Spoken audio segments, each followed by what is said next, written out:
بسم اللہ الرحمن الرحیم الصلاۃ والسلام علیک یا رحمۃ للعالمین۔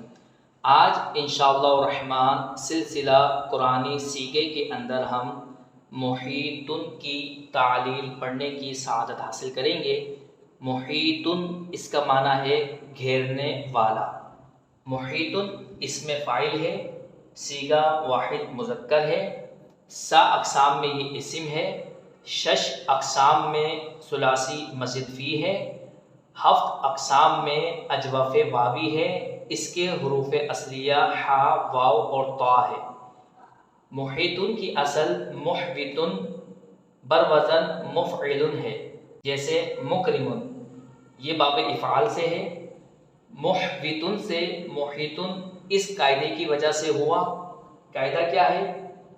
واو یا پھر یا متحرک ہوں اور ان کا ما قبل حرف ساکن ہو، جیسے یہاں پر واو متحرک ہے اور واو کا ما قبل حرف ہا ساکن ہے، تو ان کی حرکت یعنی واو کی یا پھر یا کی حرکت ما قبل کو دینا واجب ہے۔ جب ہم نے واو کی حرکت ما قبل کو دی تو یہ اس طرح ہو گیا۔ اب کسرہ کے بعد واو آ رہی ہے، زیر کے بعد واو آ رہی ہے، اور زیر جس حرف علت کو چاہتا ہے وہ واو نہیں ہے بلکہ یا ہے، لہٰذا یہ واو یا سے تبدیل ہو جائے گی۔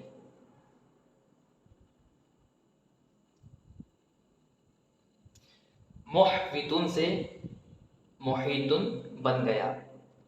اللہ تبارک و تعالیٰ کی پاک بارگاہ میں دعا ہے اللہ تبارک و تعالی ہمیں قرآن پاک کا فہم کامل عطا فرمائے اور قرآن پاک کے مطابق زندگی گزارنا ہمارے لیے آسان فرمائے۔ وما علینا الا البلاغ المبین۔